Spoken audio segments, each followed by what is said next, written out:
Et donc salut tout le monde, c'est Ghost Airsoft 18. Alors aujourd'hui on se retrouve pour une nouvelle vidéo.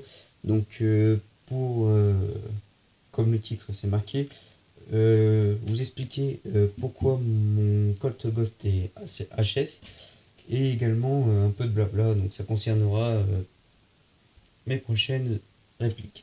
Alors donc le problème c'est toujours le même, hein. La culasse, voilà. Des fois ça vient. Euh, bon, ça reste bloqué en arrière pour l'instant, mais en fait, quand on tire, étant donné que c'est assez puissant avec les vibrations, bah, le chien revient tout le temps. Donc, c'est dû à quoi? C'est dû à que le chien reste pas bloqué à fond, parce que le chien en lui-même est complètement tordu, là, arrondi. La pièce au niveau, le bloc piston est complètement ce qui vient pousser le chien quand on arme. Donc, cette partie-là qu'on voit ici, là, au bout de mon pouce, est complètement usée. Ensuite, on a le ressort de rappel de piston, qui est, de cylindre nozzle, qui est complètement HS. On a le système de denture que j'essaie de réparer, donc il fallait le limer parce que c'est l'aluminium, mais le CO2 c'est un gaz puissant, donc ça a complètement tout déformé. Donc maintenant celui-là, je m'en sers pas comme réplique principale, hein. Après c'était 50 euros, donc il fallait aussi s'y attendre. Donc ce que je vais faire, c'est que, pas tout de suite, mais plus tard, je vais me racheter le même d'origine. Je vais changer toutes les pièces culasses, toutes les pièces système de tir, donc voilà.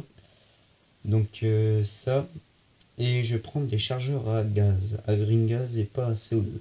Par rapport à la puissance du gaz, ça sera différent, donc ça sera extrêmement mieux pour la durée de vie, au niveau des respect de puissance et tout ça. Je voulais aussi remercier, on a dépassé la barre des 50 abonnés en même pas un mois, quoi. C'est très sympathique. Je vous remercie à tous. Qu'est-ce que je pourrais vous dire d'autre? Ah oui, donc les blobas. Donc en fait, c'est que je vais commencer une collection de type AK Kalachnikov. Donc on aura la K47 basique, on aura la K47, enfin la K74, pardon. Euh, Au départ, je voulais acheter vraiment tous les AK. Mais en fait, entre ceux qui sont, on va dire, en série limitée très spécifiques, on a les dérivés de modèles classiques. Et puis après, bah, par exemple, on a en AK-47, on a ceux avec la crosse rétractable, enfin la K basique. Et on a aussi avec les crosses qui sont rabattues en dessous du garde-main qu'on peut relever. Les AK-47C, je crois, si je dis pas de bêtises. Et voilà. Donc je voudrais aussi me prendre la K74 de chez EL, mais ça sera vraiment pas tout de suite, quoi. Donc en finale, j'étais parti, j'ai calculé, j'en avais pour plus de 3000 euros. Comptant toutes les sortes d'AK et tout ça, les dérivés, et encore j'en ai oublié plein. Donc j'ai dit c'est mort. Donc je vais prendre l'AK-47 basique Sima, pas en bois, en imitation bois. Ou en bois, je verrai. Et je pense pas, je pense que je vais prendre en imitation de bois parce que ce sera pas une réplique que je me servirai, ce sera juste voilà, comme ça. Donc sûrement je vais te prendre une. Sachant que c'est des très bonnes répliques, hein.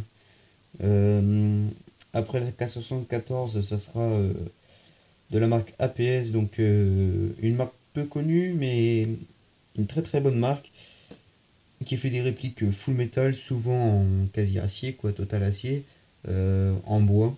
Donc on est quasi sur du EL.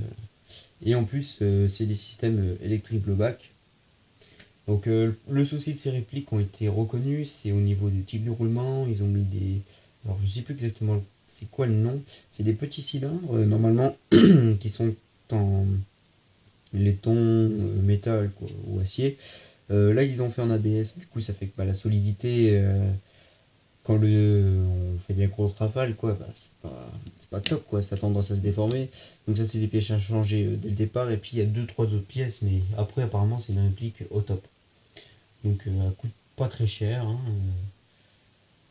Moi je prends sur Taiwan Gun parce que par exemple si j'aurais acheté la cave basique, j'ai dit en ABS et tout ça de chez Cybergun, je l'aurais payé plus de 150 euros. Là sur Taïwan, celle de APS en quasi au même prix quoi. Je peux avoir une réplique quasiment full acier et en bois. Voilà, c'est pour ça. Après prochaine réplique, je me prendrai le SVD Dragunov S donc de chez Sima, donc semi-automatique en AEG en noir, donc pas en bois, parce que si je le prends en bois, je voudrais prendre vraiment la lunette, pas d'origine, une copie quoi.